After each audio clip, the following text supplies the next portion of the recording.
Madam Speaker, good morning. I wish to seek your permission that before I proceed, I wish to recognize the presence in this House today of Baroness Patricia Scotland, King's Counsel, but also Secretary General of our Commonwealth. Thank you, Madam Speaker. I know there are many other delegates, but a distinguished visitor like that needs to be recognized appropriately. Madam Speaker, I beg to move. As I said, good morning. We are delighted to join you and this august House today to report on progress made in the application of our national values and principles. This is in accordance with Article 9(2) of the Constitution of the Republic of Zambia. Before we proceed, Madam Speaker, allow me to take this opportunity to pay tribute to an African icon, Pan-Africanist, freedom fighter, and Namibia's founding president, Dr. Sam Nujoma. Madam Speaker, with your permission, I seek that you join me, the House joins me, in a moment of silence to honor President Nujoma.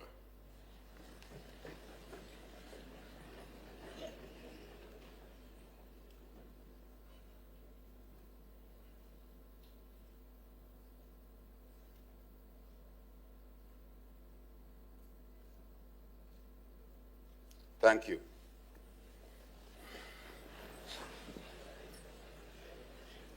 Madam Speaker, we wish to take this opportunity to congratulate the three newly elected members of Parliament, Honorable Nason Musonda for Kawambwa Central.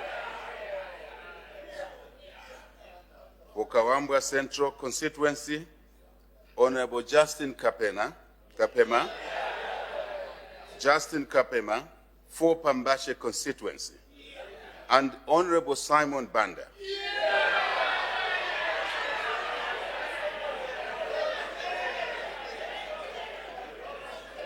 for Petauke Central in the eastern province of our beloved country, Zambia.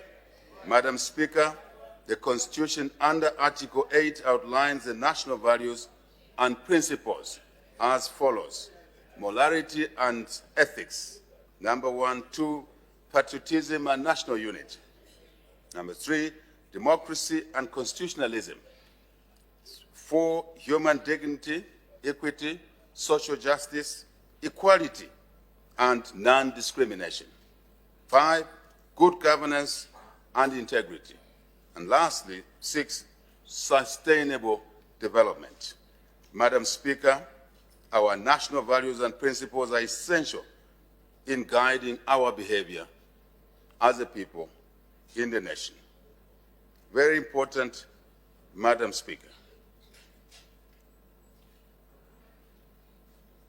We like to thank the Zambian people for their resilience in 2024. We all know what afflicted us in 2024, the West drought in living memory. Our values and principles were tested during this period. In the midst of the West drought, as I said, in living memory, therefore, we are looking forward to a better future post-2024. We're in 2025 now. Madam Speaker, we will now proceed to report on the progress made in the application of our national values and principles. Morality and ethics. Madam Speaker, to promote a morally upright and ethical nation, we are addressing social issues in our communities. Among them, alcohol and substance abuse, child marriage, teenage pregnancy, gender-based violence, and cyber crimes, including bullying. To tackle alcohol and substance abuse, especially by our youth, the government, your government, is working with various stakeholders in sensitizing nearly progress we achieved, nearly 4 million citizens countrywide in the period past. We thank our traditional leaders, the church, civil society organizations, lending institutions, and media houses for participating in the sensitization programs. Madam Speaker, government provided counseling and rehabilitation services to victims of alcohol and substance abuse. Further, 4,728 individuals involved in the production and trafficking of illicit drugs were arrested in 2024. Quite a big number. We urge our fellow citizens, especially the youth, to desist from alcohol and substance abuse. As government, we will continue working with all stakeholders across the country in building a society free of alcohol and substance abuse. Madam Speaker, we have continued to address child marriage and teenager pregnancy by successfully withdrawing our girls from early marriages as much as possible, an illegal practice we condemn strongly. We keep readmitting our girls into school after giving birth, a very important development, Madam Speaker. Before a girl got pregnant, she was out of school permanently, not anymore. Once they've raised their children, we bring them back to school. That's very important. The progress recorded is attributable to a continuous sensitization of communities on dangers of child marriage and teenager pregnancy. Additionally, change of the law where necessary on the age of marriage and bursaries under the Enhanced Constituency Development Fund, Madam Speaker, have all contributed to keeping our girls in school. Madam Speaker, cases of gender-based violence in the country remain high. These are lives affected, dreams shattered, voices silenced. Therefore, government is implementing the National Gender Policy and strengthening the enforcement of anti-gender-based violence, GBV. To reduce instances of the vice, we have also continued to support victims of GBV through provision of counseling services, legal aid, and indeed providing what we are calling safe spaces in the communities. A multi-sectoral approach to fight GBV is key. We implore family members. Family is the first line of defense in helping our girls to grow up in a good environment. So we implore families, family members, neighbors, church members, workmates, and the community at large to take the fight against GBV seriously. All cases of GBV must be reported to law enforcement agencies so that perpetrators are brought to book, Madam Chair. Madam Speaker. Madam Speaker, government is concerned with the growing incidence of cyber crimes and bullying, a new form of violence, no question about it, especially against women and girls. Additionally, we are concerned on the escalation and sophistication of scammers using mobile money services. We are therefore reinforcing measures to combat this abuse. More will be done this year and going forward in this area. In consultation with the relevant stakeholders, we are creating a safer online environment by strengthening legislation on cybersecurity and indeed cyber crimes. We will not relent in our effort to restore sanity in the digital space. It is for our own good. It's for the good of society. It's for the good of morality and ethics. It is for the good of stability of our country. No question about it. Patriotism and national unity. Madam Speaker, patriotism and national unity play a pivotal role in shaping our society and nurturing a strong nation. These are key factors in fostering national development, which help us achieve our collective aspirations as a people. The importance of respect for our national symbols, Madam Speaker, in entrenching patriotism and national unity cannot be overemphasized. We have the national flag, we have the coat of arms, the national anthem, the national motto, and the public seal. These, Madam Speaker, are symbols that represent our country's heritage, endowment, and truly our identity. We urge all our citizens to continue respecting our national symbols without exception, all of us, as they represent our unique identity and solidarity as a people. We must be devoted, loyal, and proud of being Zambian. These characteristics of patriotism must be inculcated in every Zambian at an early age. Again, the family comes in here. Those of us who are fathers and mothers, we have a rare responsibility to raise dignified citizens. It's a duty. Madam Speaker, as patriotic citizens, we all have a duty to take care of our public and private properties. I repeat, we must all take care at an individual level, properties, public or private. Unfortunately, vandalism and theft of public property has continued, making this negative trend a growing menace in our communities. In 2024, a higher number of cases of vandalism were reported.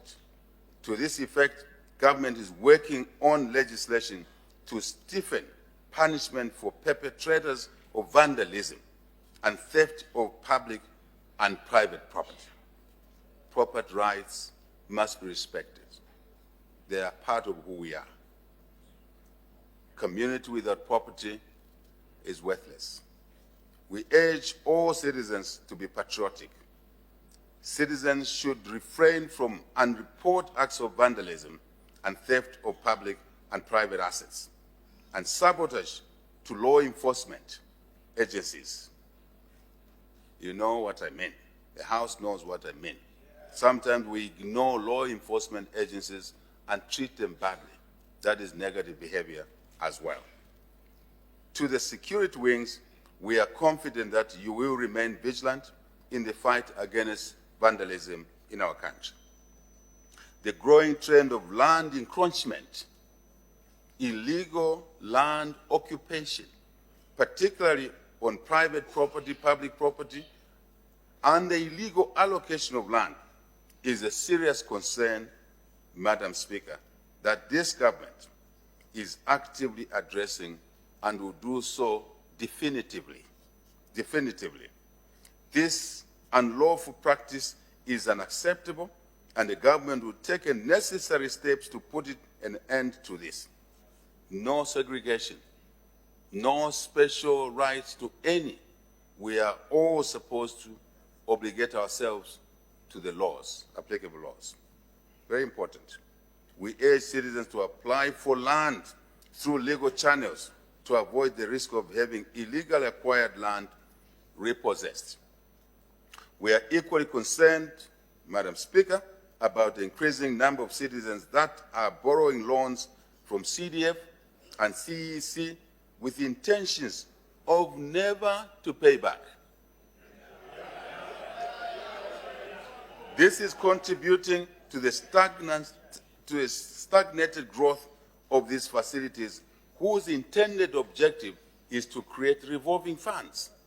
And if some borrow and don't pay, you are shrinking this fund, you are denying opportunities to other deserving citizens to access these funds. Not acceptable. Madam Speaker, one of the attributes of patriotism is the willingness to sacrifice for the greater good of our nation. This is what we see in our citizens, a good number of our citizens, who continue to embrace volunteering as an integral part of our culture and tradition. Madam Speaker, this is commendable. The volunteers have been providing critical support to vulnerable groups and are participating in building community infrastructure. This is a clear demonstration of our people's resolve, a good number of them, to uphold the values of patriotism and national unity. We thank the volunteers, in particular, health workers, teachers, ward development committees, those who work in those committees, community welfare assistance committees, neighborhood health committees, religious institutions who are doing a great job, constituents development fund committees, and many other volunteers in the country. Madam Speaker, these are the unsung heroes of our communities and are away from public glare, but yet they continue to shape our nation to greatness. We thank all of them without reservation. We applaud our sportsmen and women for the great sense of duty, patriotism, and pride that they exhibit when representing our country in various sports disciplines. We notice that they have coined Zambia Kuchalo. They've coined this slogan, meaning Zambia to the world. From Zambia to the world. Great indeed. Minister of Sports, well done.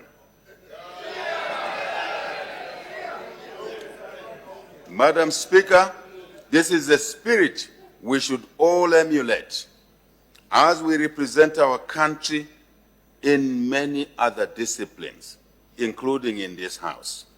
We must remember that we owe it to the community, to all our people, to conduct ourselves, to provide services in an exemplary manner at all times, in private or public environments. We should always be upright. Madam Speaker, as patriotic citizens, we must continue to promote the production and consumption of local products and local services. Consumption of local products and local services must become a habit by all of us in the nation. And you know what that means. Promotes growth of the economy, create jobs, and many other things.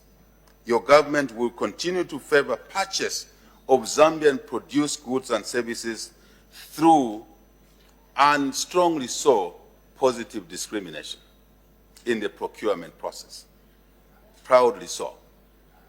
Our government stands unwavering in its commitment to building a thriving national economy, one that does more than just grow numbers, but changes lives, puts food on the table for our families, and secures a brighter future for every household, not some, but every household. This is not a one-time event. This is not a situation, singular situation. It's a continuous mission. It's a journey that calls upon every citizen to play their part. And they should do so with determination and indeed pride at all times. Attitude matters in life. When your attitude, your mindset is right, you get things done properly. If you are negative, things don't work. Simple. From the farmers tilling our rich soils in Mpika, to the fishermen casting their nets in Mongo, from the tireless marketeers in Soweto Market, to the innovative entrepreneurs in Chiwempala, from the skilled carpenters and welders of Kalingalinga, to the resilient workers of Katete and Mansa. This is our collective fight, Madam Speaker. Growth of a strong economy is not the responsibility of one individual, nor by government alone, but by the sweat, ambition, and unity of an entire nation including the private sector, Madam Speaker. We must dream big. I must say so. We must dream big and work even harder. The government will continue to do its part in fostering unity, maintaining peace, security, and stability, tackling legacy debt, and creating an environment where businesses can thrive. Madam Speaker, I want to make emphasis here. There's a wrong perception that when we talk of business thriving, we talk about foreign business. We mean individuals who run chicken runs, who run small gardens. These are business people, and they are citizens of Zambia. They too are included, Madam Speaker. But this success will not be handed to us, Madam Speaker. It must be earned.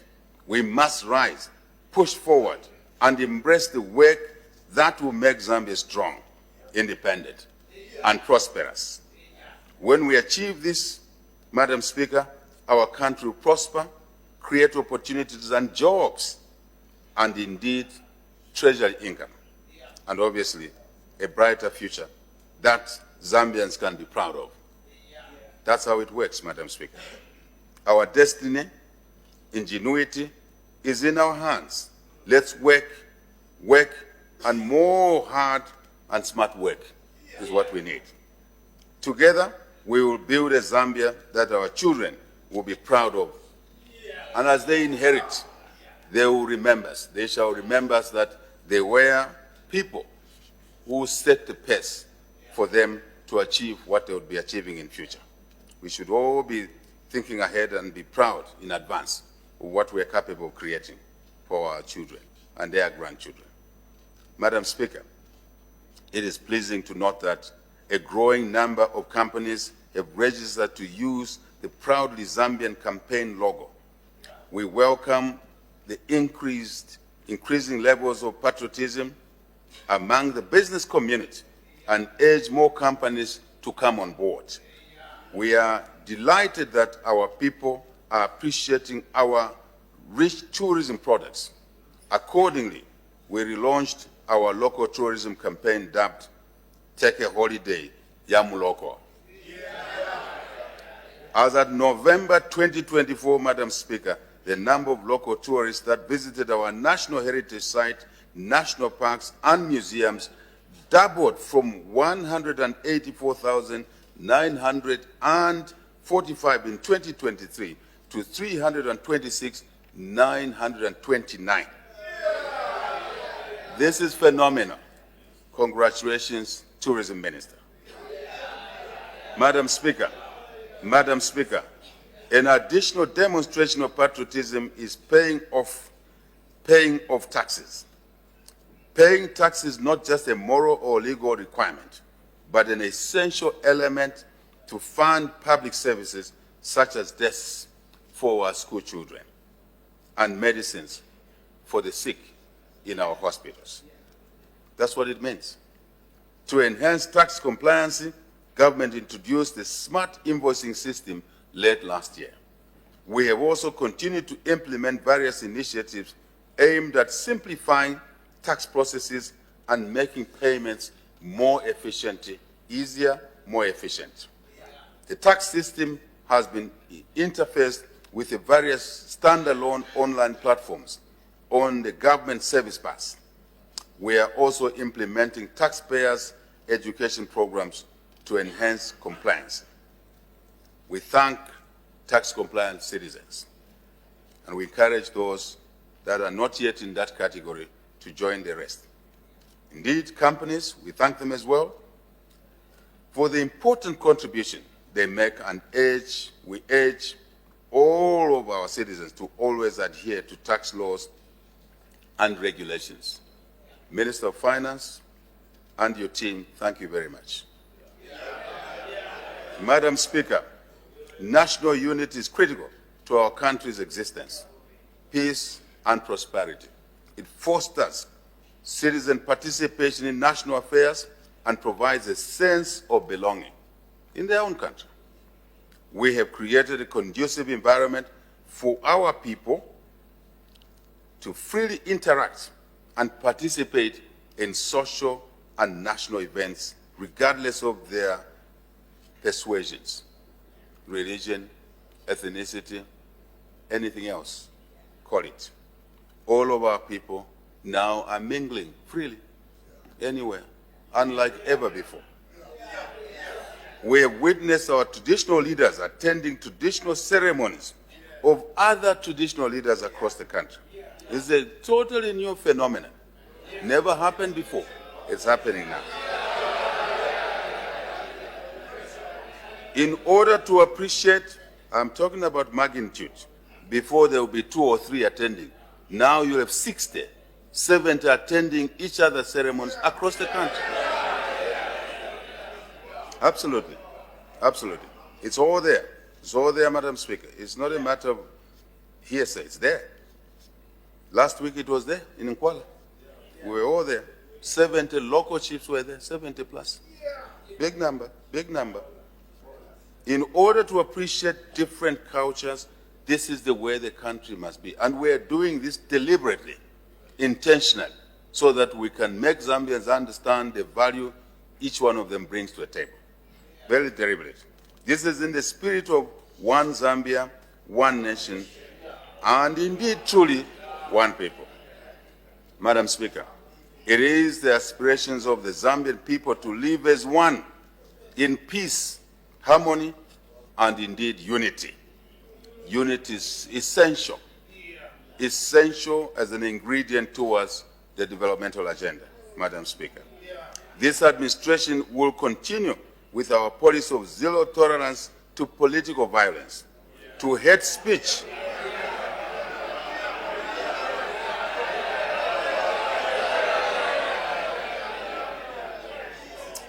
Madam Speaker, intolerant to political violence, to hate speech, to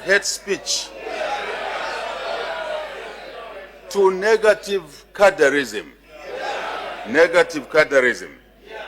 These are vices. These vices have no space in our society. And all of us here and outside of this house today must make it personal that anyone conducting themselves in this way must be taught in their eyes and straight. Anyone. So, our society has no space for such conduct. Not now, not tomorrow, not in future. Democracy and constitutionalism. Madam Speaker, our administration is resolved to enhance and protect human rights. We are promoting and protecting freedoms of speech. Madam Speaker, this person speaking here is a daily victim. But we have no issue. That's the right citizens have. We keep our eyes on the ball. That's our job. Madam Speaker, I want to repeat, we are promoting and protecting freedoms of speech, assembly, media, and universal suffrage. Madam Speaker, citizens, political actors, civil society organizations, and religious organizations, as well as defenders and advocates of human rights, are basically conducting their business all over the country in the manner they wish. As long as they do it within the confines of the law. Freedom of expression, Madam Speaker, is important. Unlike before, I am proudly saying here, no media house has been shut down under this government. Not a single one, Madam Speaker, unless they've just failed to run their business from the commercial side. We should, however, be mindful, Madam Speaker, that where one's freedom ends, another person's freedom starts. Very important. Let us therefore be responsible in exercising our freedoms in order to maintain the peace, harmony, and unity which our beautiful country is renowned for. I must say here, Madam Speaker, the country's reputation continues to improve globally, and we must exploit this as an opportunity and turn it into value, such as increased investment, so we can grow our economy more and more.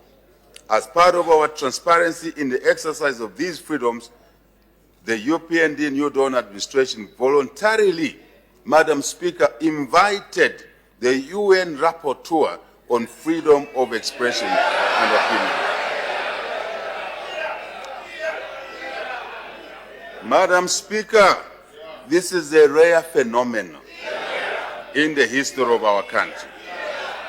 Voluntary invitations to be assessed by international standards.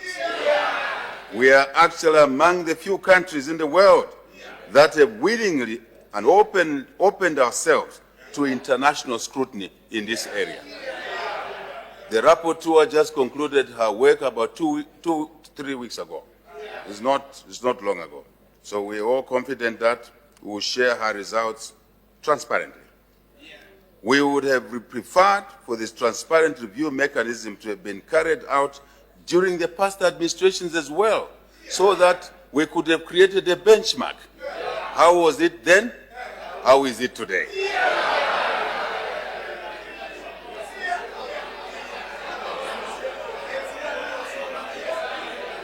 Madam Speaker, the media industry has continued to be an important tool of communication and information sharing. The liberal policies government has put in place have contributed to the expansion of the media industry in our country. We now have over 188 radio stations and 66 television stations across the country, largest number ever. Most of these media houses are privately owned, community owned, most of them. We urge all our radio and television stations and other media platforms across the country to be professional. To be professional, to be channels of the truth.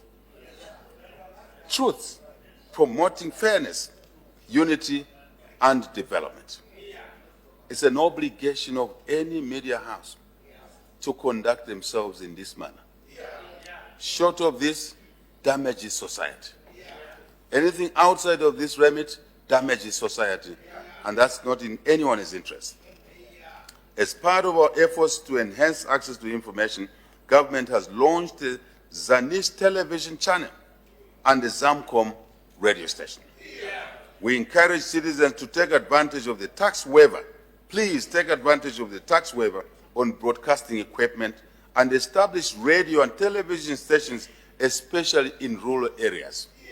Please, members of parliament who are in the rural constituencies, encourage this to happen so that our communities can access information real time for development, for decision making, for health reasons, and many, many other positives.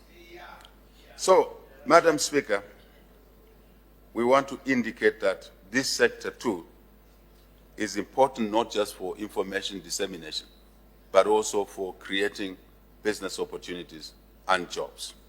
Very important in the remotest parts of our country. 1, 2, 5 jobs are very important because one of those jobs will look after 10 or so members of our community.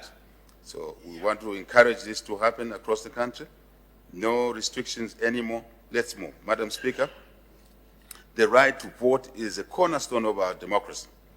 To this effect, government has continued to implementing continuous voter registration. Yes.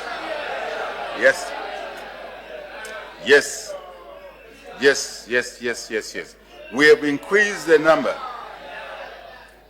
Madam Speaker, we have increased the number of districts conducting continuous voter registration to 30. Numbers don't lie. From 0 to provincial centers, now to 30. They are there. Electoral Commission can provide those numbers, those centers to this House. I think it's important, Madam Speaker, that the Electoral Commission does that forthwith. No need to take time. So I was saying the registration centers have increased to 30 across the country. This is ahead of the upcoming mobile registration exercise. We know the limitations of these 30, so the mobile registration exercise is on the way. So, but currently, any member who is closer to these 30 points can register as a voter. Very important, very important. We encourage our youth who have attained the voting age of 18 years to register and exercise their right to vote. After all, they are the true owners of this country by virtue of their young age. They have more years ahead in life. Madam Speaker, since our address to this August House in March last year, a number of by-elections have been held at ward, council, chairperson, mayor, and constituency levels. These elections were generally peaceful. A clear departure. Madam Speaker, these elections were generally peaceful. A clear departure from the violence of the past. As a matter of fact, Madam Speaker, due to the peaceful nature of the elections, most citizens sometimes are unaware of by-elections taking place. We were encouraged seeing political competitors interacting and sharing political platforms on the ground across the country. This is a clear demonstration of how far Zambia has come. Anyone who would have visited this country 4 years ago and now does not even need to raise a question. We urge all our political actors to be civil in their language. Please be civil in your language. Ugly things start from the language, how we speak to each other. Let us be civil in our languages. Let us abide by the Electoral Code of Conduct. We are one people, Madam Speaker. Even when we compete in elections, we remain one people. After elections, we go back to the same homes and share meals together. That's the way it should be. Politics, Madam Speaker, must not divide us. They must not divide us at all. Let us use politics to drive development and build bridges towards each other. To reach out to each other is a human phenomenon. In the animal race, Madam Speaker, the human being has an extra art of excessive communication, interaction, and that distinguishes from other species. So we're a civilized species. To reach out to each other is important. To compete in ideas is important, rather than to promote hate and division. No. Human dignity, equity, social justice, equality, and non-discrimination.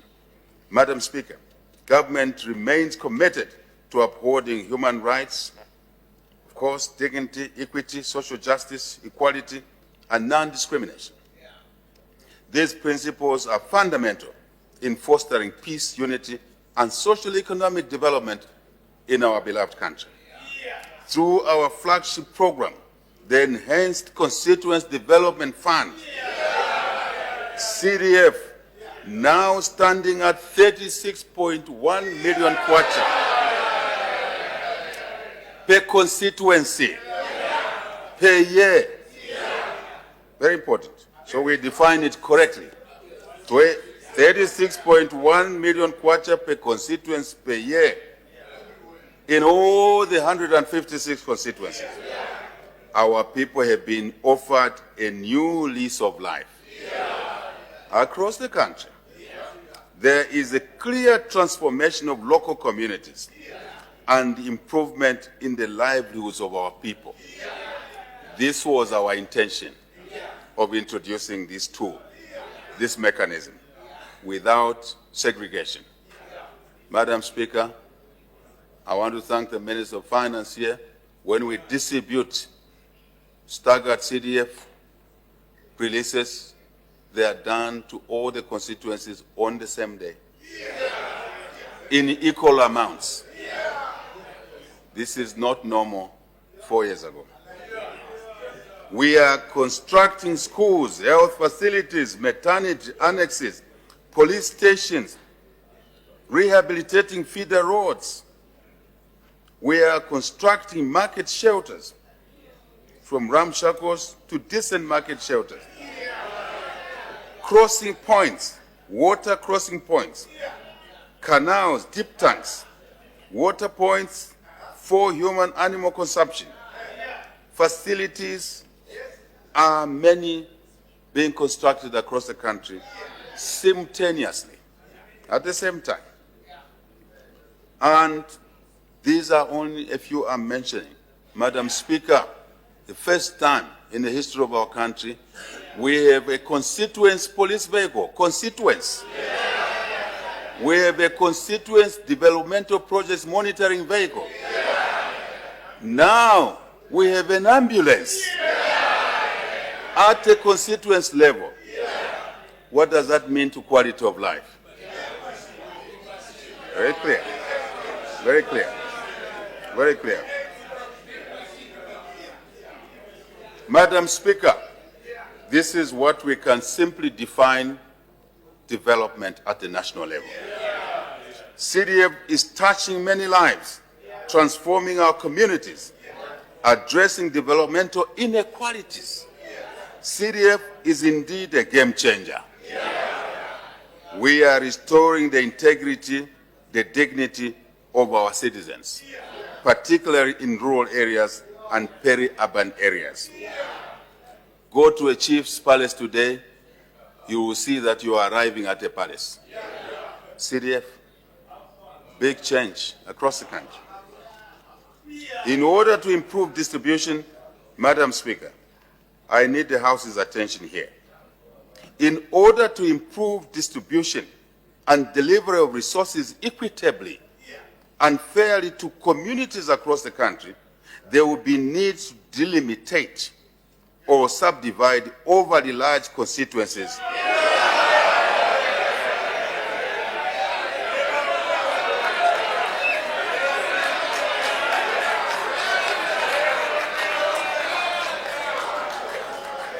Madam Speaker, this is a popular subject. Some constituencies are like small countries. Some constituencies have so many people. CDF distributed equally, but there's a bit of inequity. So we can address this inequity through this proposal. So we want to indicate once more, in order to improve distribution and deliver resources equitably and fairly across the communities, there will be a need to delimitate or subdivide overly large constituencies by geography and by population.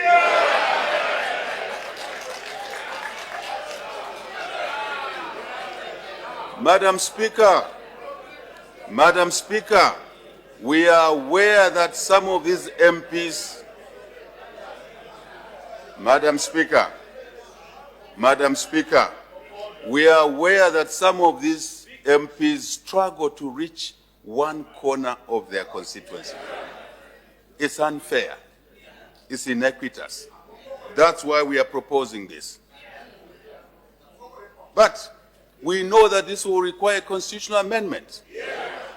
And this House is the one with a legal obligation to achieve that.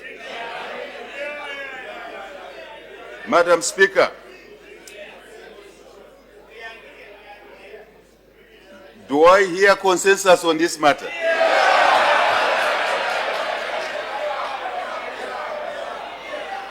Thank you very much. Thank you, Madam Speaker. I want to thank all the members of Parliament for being progressive.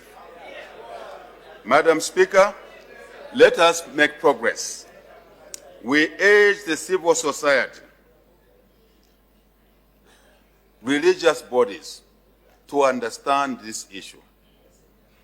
I know there are mixed feelings, but we urge them to understand this issue.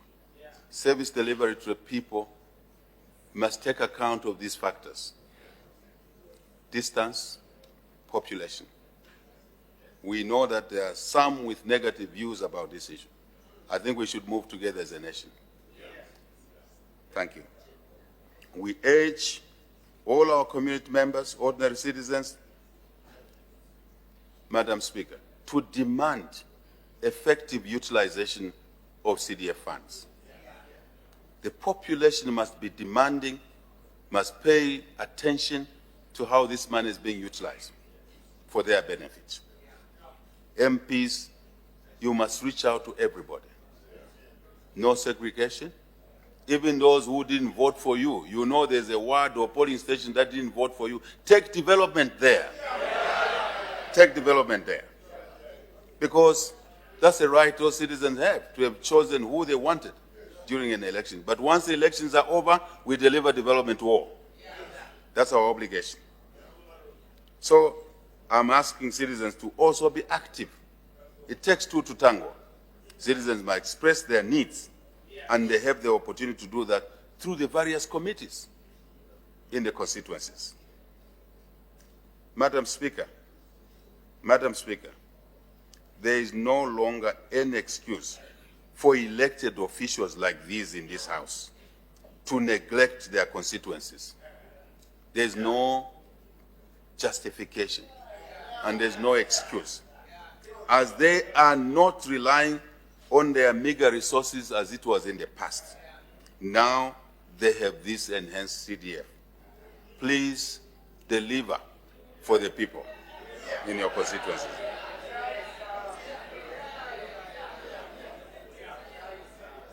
Madam Speaker, I must say, on a more serious point here, a deliberate failure to utilize CDF funds should be considered as an act of economic sabotage,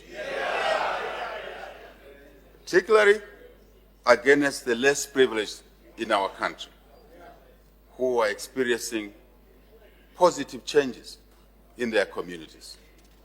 If you sit on this money because you know that the Minister of Finance will not claim it back, you are practicing economic sabotage. And mechanisms are being put in place, Madam Speaker, that no MP will have a right to delay development because they feel the government in place is not what they voted for. Once you are voted for, we are one, we work to deliver for the people of Zambia. Finish. Madam Speaker, I am saying we are looking at mechanisms to obligate such members of parliament to deliver services to the people. Otherwise, we will apply sanctions. And there's a way you apply sanctions in a civilized society. Yes. Yes. Yes. Madam Speaker, to improve the welfare and livelihoods of the less privileged in our communities, government has been implementing a number of social protection programs.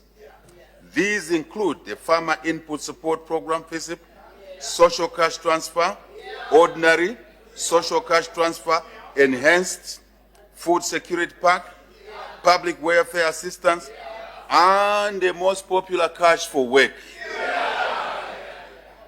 The programs are being implemented in an equitable and non-discriminatory manner, countrywide. Again, they are constituents-based. That's the beauty of decentralization. And I think we should cherish it and grow it even more. Together, we are building a more just, a more equitable, and a more prosperous country. Madam Speaker, to ensure that our people live in sanitary environments, government has expanded the water supply networks. We have constructed and rehabilitated water boreholes benefiting over 4 million people across the length and breadth of our country over a 3-year period.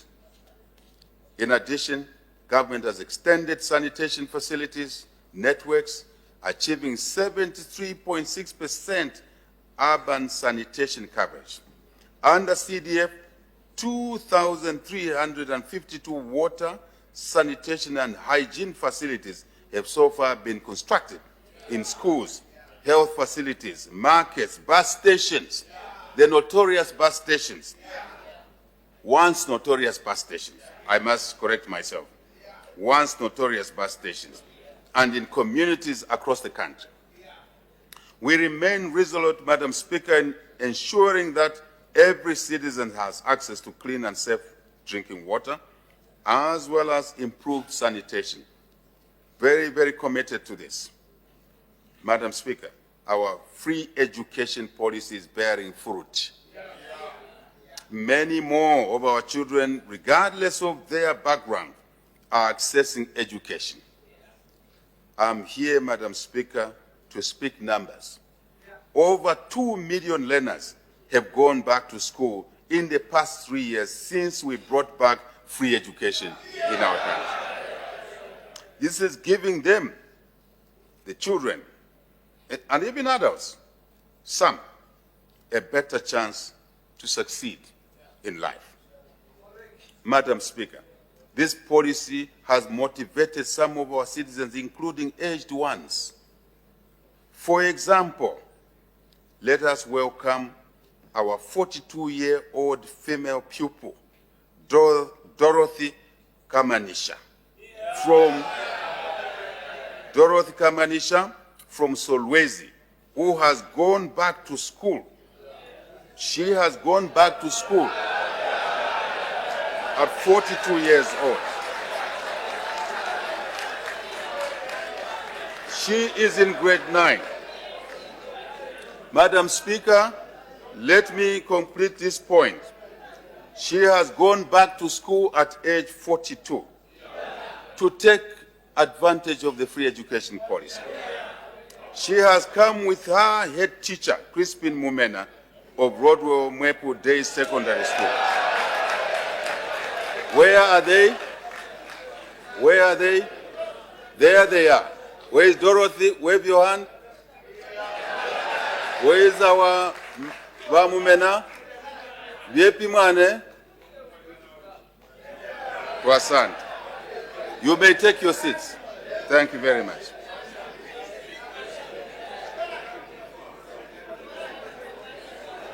Madam Speaker, I think it's important that we give Dorothy and the teacher a loud hand of applause to them.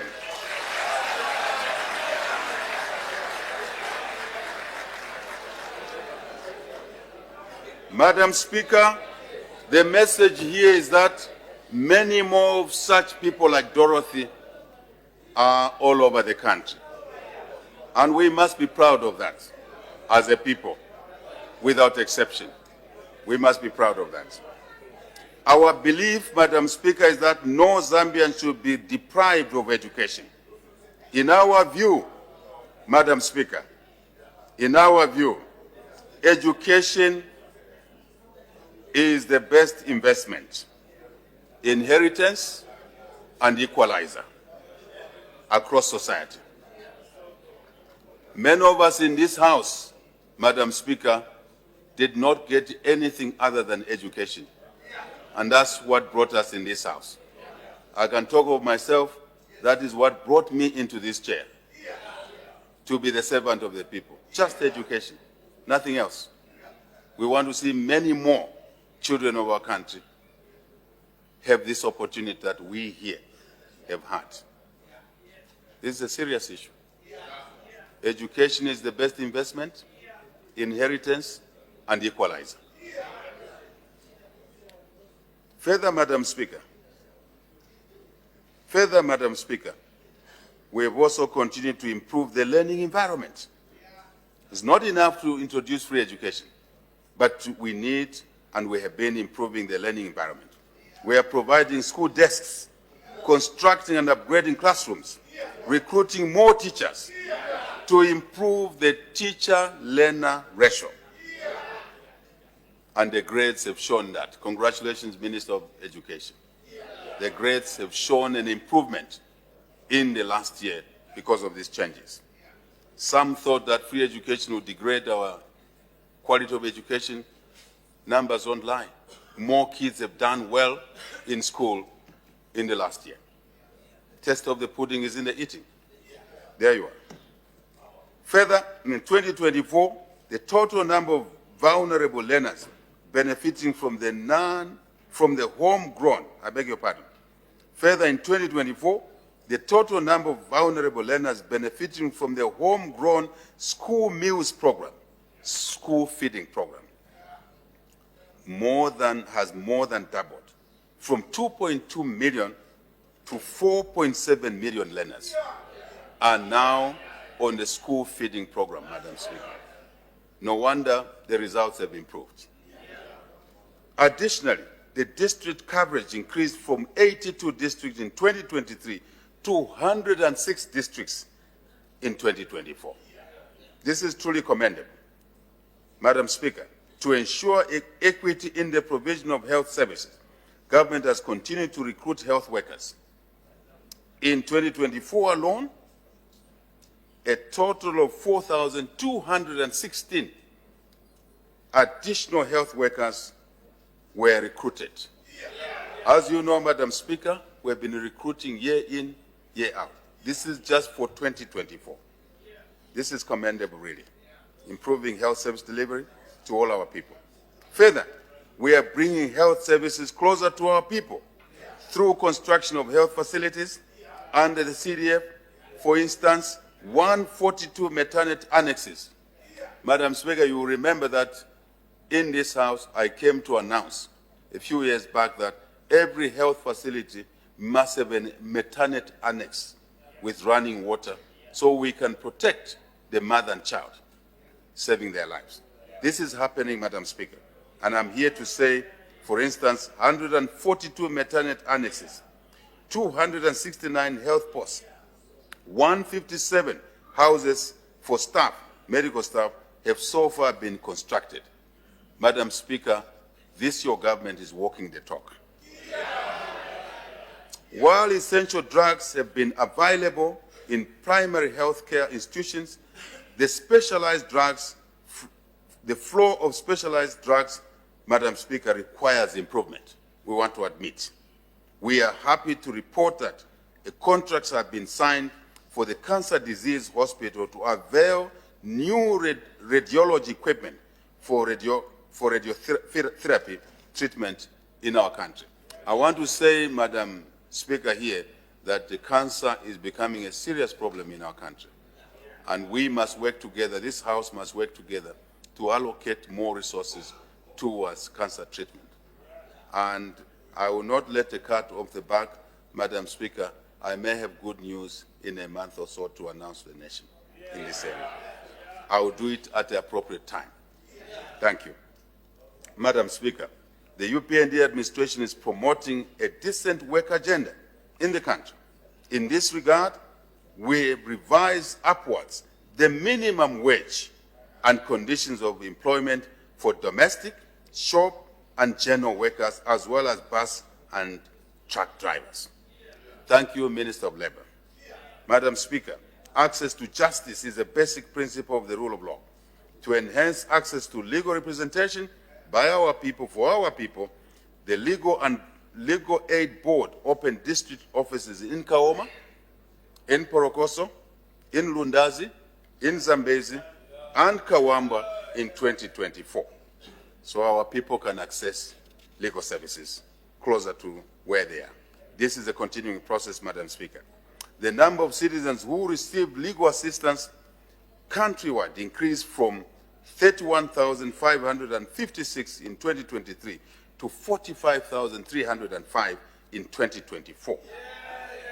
To enhance access to quick and fair justice, Madam Speaker, we have recruited additional magistrates and judges and introduced further mobile courts in rural areas. We have established specialized fast-track courts, strengthened juvenile courts, and rolled out the digital case management system. As you know, Madam Speaker, case record management has been poor in this country for many years. And sometimes justice is delayed because the file is missing. We don't want that. No one wants that. Anyone who has experienced delays, adjournments in court understands what I'm talking about. I'm one of those. Madam Speaker, overcrowding in correctional facilities is progressively being addressed. We completed the construction of 2 modern correctional facilities in Muchinga and Central Provinces, creating an additional 1,000 bed spaces. This is not enough, Madam Speaker. More needs to be done. We totally agree. And we have to work towards increasing improved facilities in this area. We have converted one of, Madam Speaker, I need utmost attention here. We have converted one of the corruption-related repossessed properties into a correctional facility. And we are calling it the Diana Nalupia Center for Circumstantial Children, to house, Madam Speaker, female inmates with their children, and to ensure that, so we can ensure that these children live in conducive environments while their mothers are serving sentences. We were detaining children who never committed crimes simply because their mothers are in detention or serving sentences. It is not correct. I saw it for myself, and we made a decision that we would take these women out of the ordinary correctional centers and put them in decent homes, yet they are in custody. It has now been implemented, Madam Speaker. I'm here to report that. So we can raise our children properly in these environments. Any parent should appreciate this situation. Good governance and integrity, Madam Speaker. Madam Speaker, in today's fast-paced world, citizens are increasingly expecting immediate access to services. Our citizens are also expecting transparency and direct engagement with their governments. Our citizens are seeking more accessible, efficient, and responsible channels to voice their concerns and provide feedback to government. In this regard, Madam Speaker, government has launched the Citizen Support Services Portal. The portal is fostering real-time engagement between citizens and their government. Further, we have increased the number of electronic services available on the government service bus from 300 in 2023 to 321 in 2024. We need to do more, Madam Speaker, in this area. We are increasing access to and improving efficiency in the delivery of public services. Madam Speaker, we remain resolved to decentralizing public service delivery to the last mile. We are therefore happy to report that 5 additional functions have now been devolved to local authorities. These are, so we are specific, district agriculture services, district livestock services, district fisheries services, district community development services, and district social welfare services to the country. Again, Madam Speaker, MPs, please pay attention to these services because you are the face of our communities in these areas. And as we take you back to the council, as you take yourselves back to the council, because you will be the deciders, please pay attention to these services.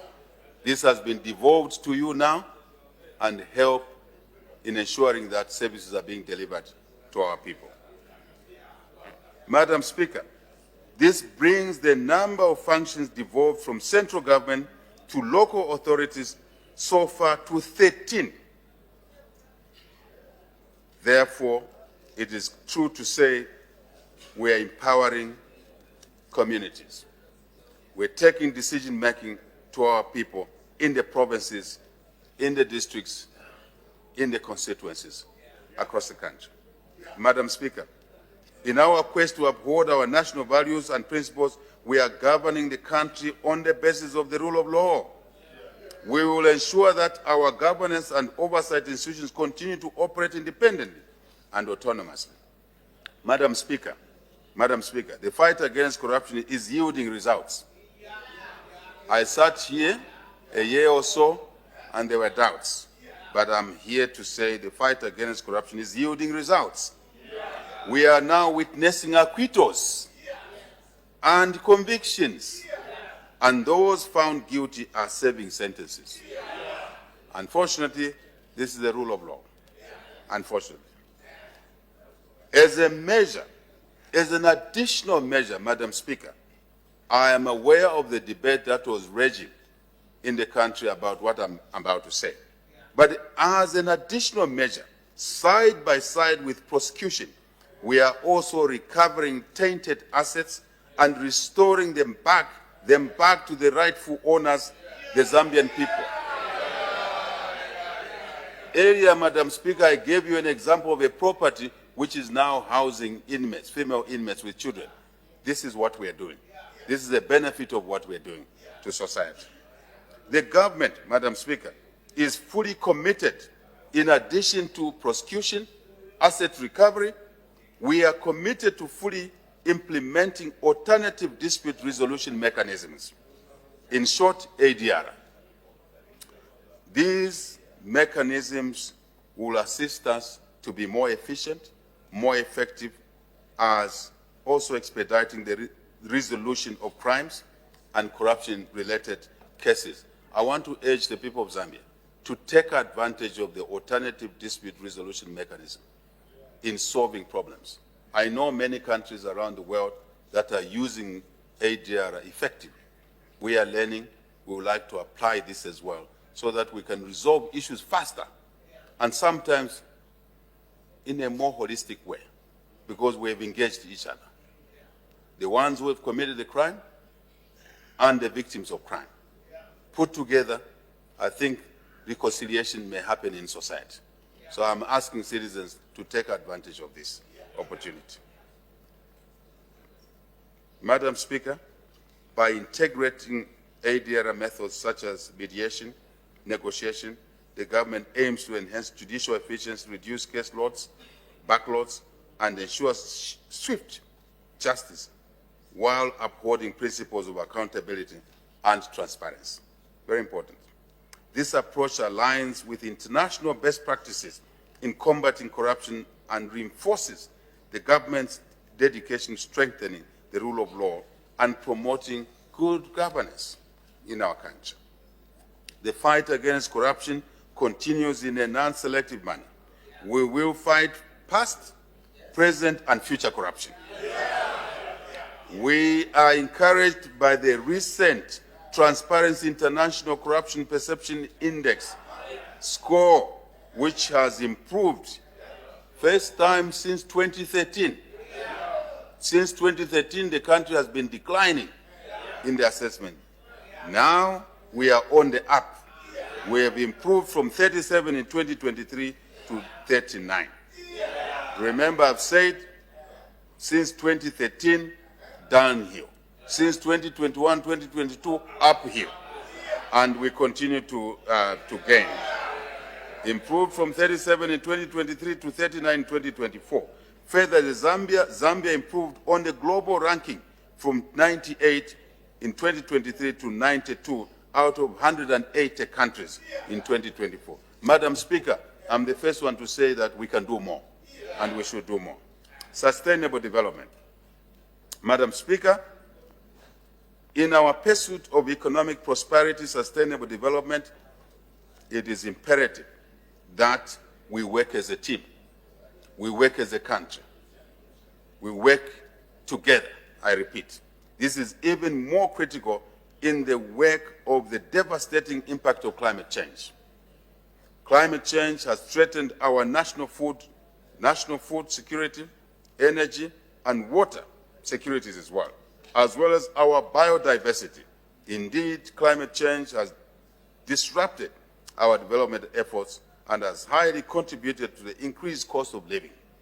Notwithstanding the disruption, we are seizing the opportunity, Madam Speaker, presented by the climate change to adopt alternative solutions to improve our resiliency as a country. Every coin has two sides, Madam Speaker. We like to see it that way. Problems or challenges on one side, opportunities on the other. And we need to maximize on the opportunities to ameliorate the negatives. Following the West drought, as I said earlier in living memory, we experienced last season the improved rainfall in the past 3 months, Madam Speaker, will positively impact the cost of living as we produce more food than before, than last year at least. We salute our gallant farmers who have answered the call to grow more food despite uncertain times. Despite the discouragement of the drought, we called on farmers to plant, they planted. So far, the crop is looking very good across the country. Even in the constituents of my friend I'm looking over there, he's even grown maize now. Kanchivia. Kanchivia. Kanchivia. We are harvesting water, Madam Speaker. Endita Mkwai. Madam Speaker, I'm just agreeing. Endita Mkwai. Yes. We are harvesting water, Madam Speaker, by constructing and rehabilitating dams across the country, especially in the drier provinces of our country. And the country, this will enable the country to basically generate water through this water harvest to allow our people to engage in all year-round agriculture activities through irrigation. Madam Speaker, I will remember that on this table, I said I will no longer go to planting seasons across the country because every month is a planting season, every month is a harvest season. And this is what will allow us to achieve that. We are on the road towards that. Food self-sufficiency, surplus. So we can take care of those that may not be able to be privileged like us in terms of water and good soils. Madam Speaker, this is in line with the rainwater harvesting strategy which we launched last year. Madam Speaker, to mitigate the effects of climate change and deforestation, government has created an enabling environment for investment in alternative sources of energy. We introduced tax incentives, Madam Speaker, to encourage our citizens to develop, to invest in alternative energy equipment such as solar technology. And we are on the road, very, very positive road in this direction. We'll be able to report to the House, Madam Speaker, next year we have good news that is coming. We see where we are going. We decided to go that way. The results are showing.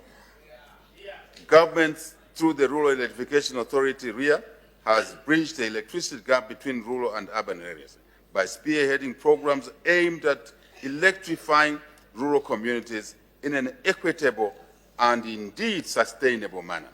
Madam Speaker, for example, we commissioned the Mpidi solar mini grid. Honorable Kambita, Mpidi solar mini grid in Zambezi Idris.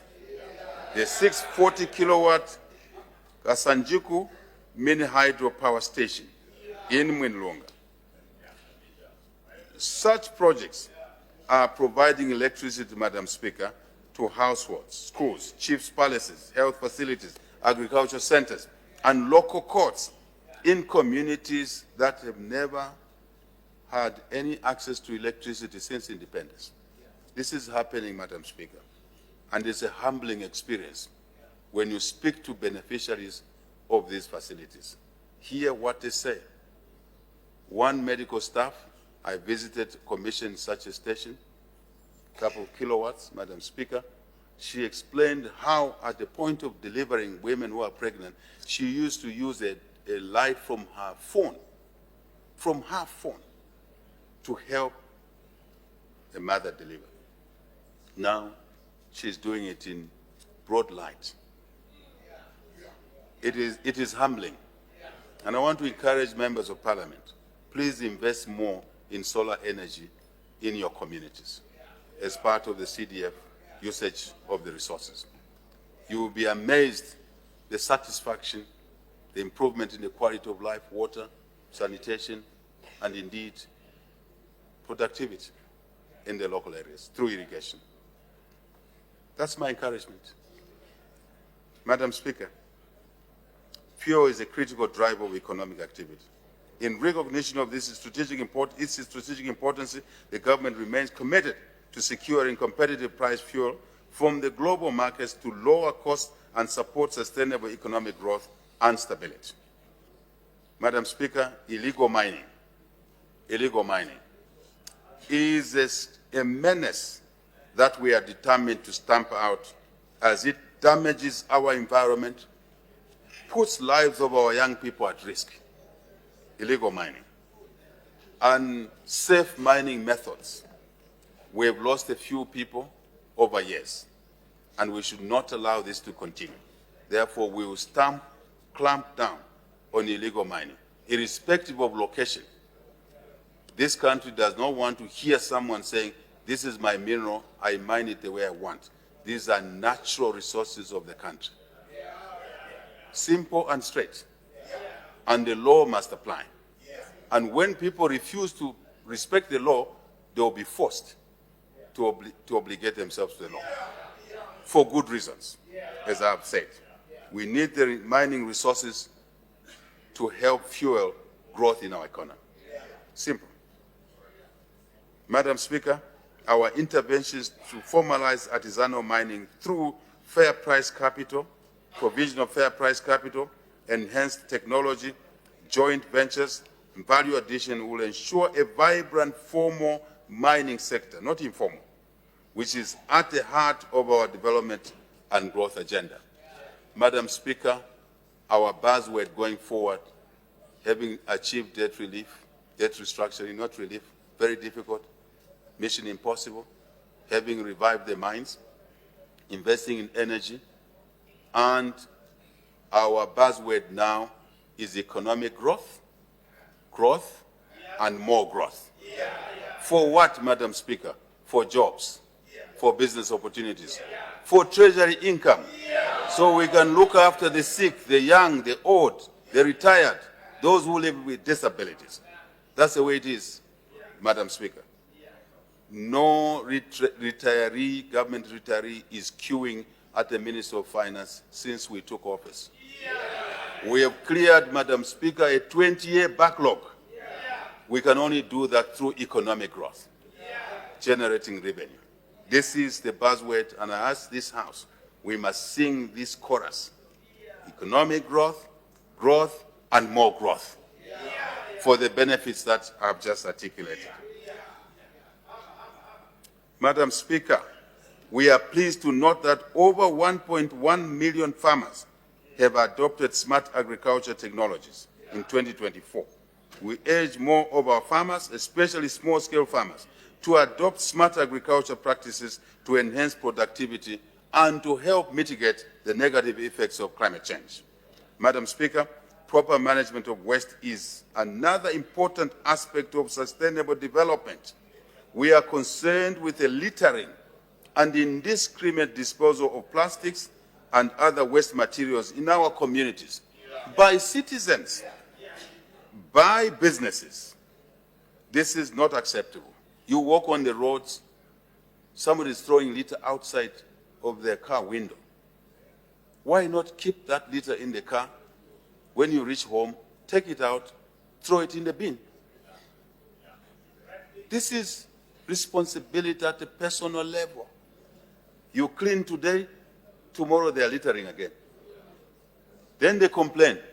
Then cholera comes. Then the cost is high. We shouldn't be doing things like that as a nation. Again, local authorities. It starts in the family, in the communities, in the constituencies. Let's take responsibility right there. Right there. I know there are some laws we need to change around plastics because it's damaging our environment, in fact, even destroying livestock. So let us work together, colleagues, in this area.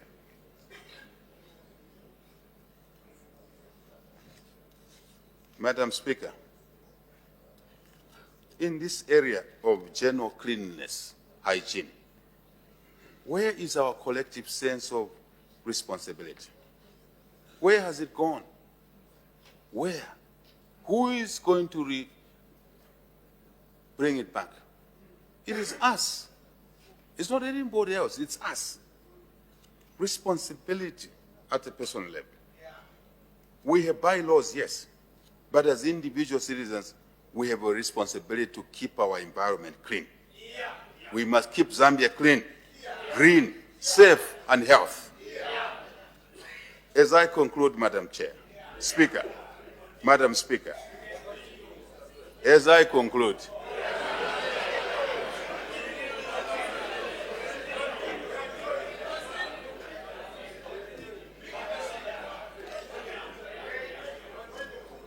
Madam Speaker, I see the House is in its right frame of mind today.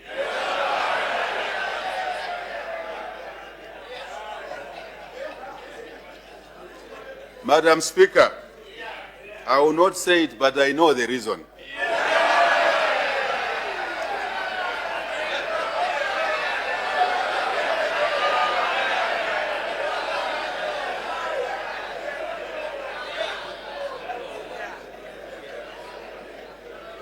Madam Speaker, I just want the House to know that when and every time we work together, we can achieve more things.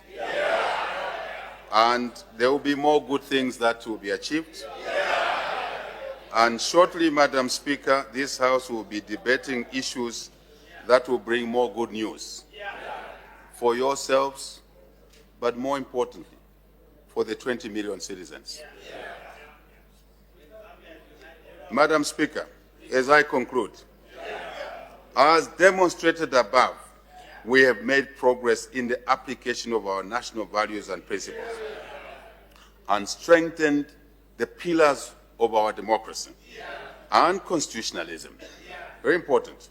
We have pursued good governance and integrity such that citizens now enjoy more freedoms and greater participation in governance and a more conducive or inclusive, if I may say conducive, and inclusive society through our decentralization programs that had stalled for many years, Mr. Speaker, but we have put fuel to the momentum of decentralization, as we have seen from our message today.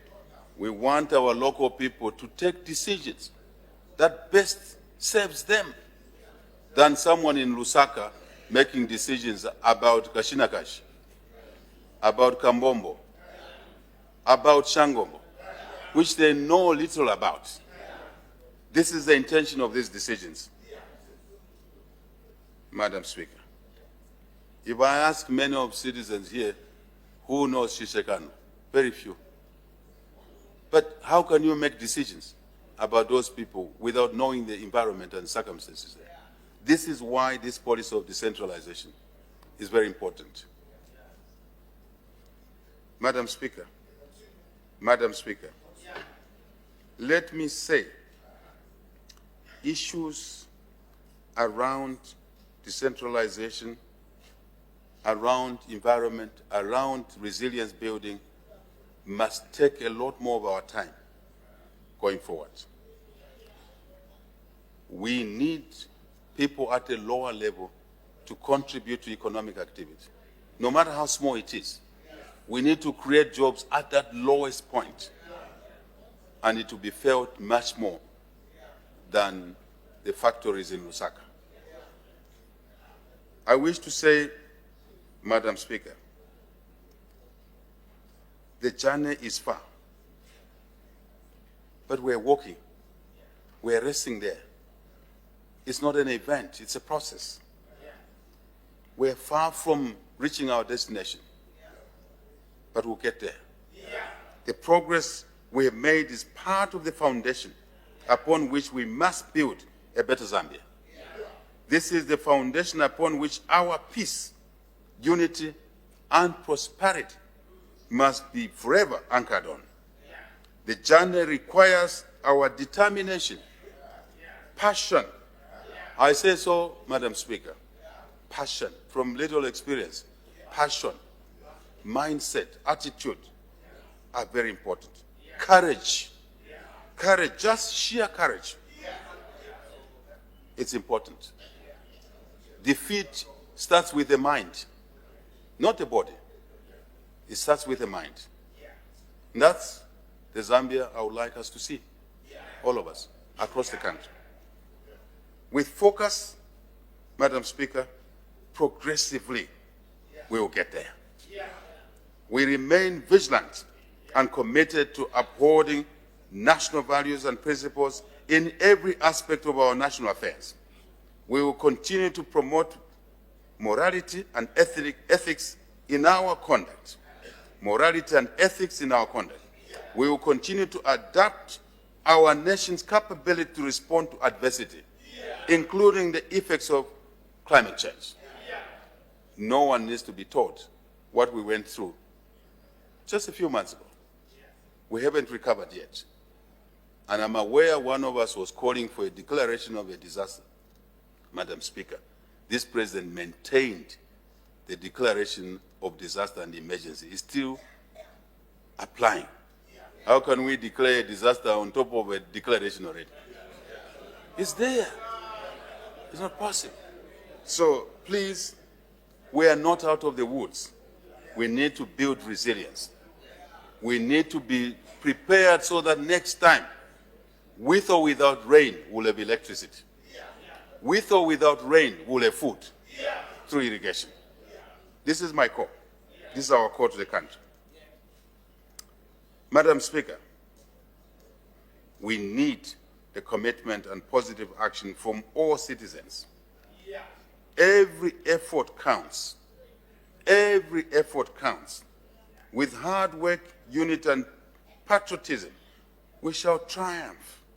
Living by our national values and principles is a daily obligation. It's not a lecture. It's not a sermon.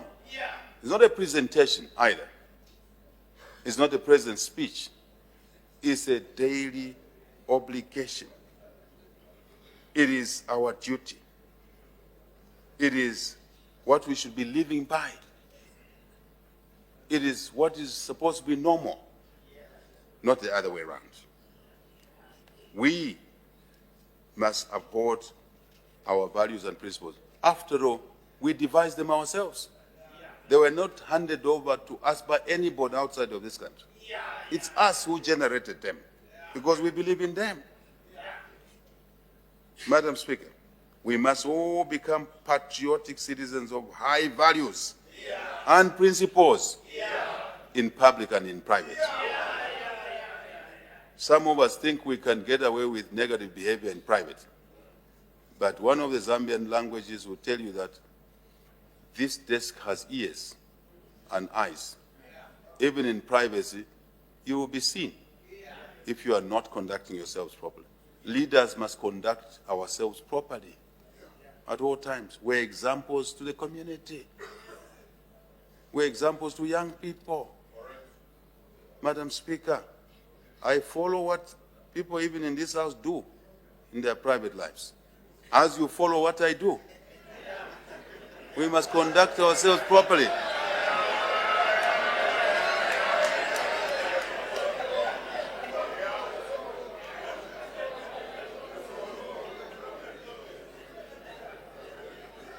Madam Speaker, let our national values and principles inspire us to build a future worth of generations to come. Let us all commit to accomplish more and better, not just by quantums, but by value, quality of what we do, Madam Speaker. We can only do this if we love our country, if we love each other, irrespective of ruling party opposition. This is one house here. We're one house. And when we behave and act like that, the country will emulate us and we'll be in a better space. We should be good citizens. We should be willing to sacrifice, Madam Speaker, for the sake of Mother Zambia. A Zambia free of discrimination, gender-based violence, teenage pregnancy, corruption, and cyber crimes, Madam Speaker, and bullying is attainable. Members of Parliament, what we are saying here is attainable if we want to achieve these things. But pretense does not get us anywhere. A prosperous Zambia anchored on our national values and principles is truly achievable. May God bless us all. May God bless our beautiful country, Zambia. Madam Speaker, I beg to move.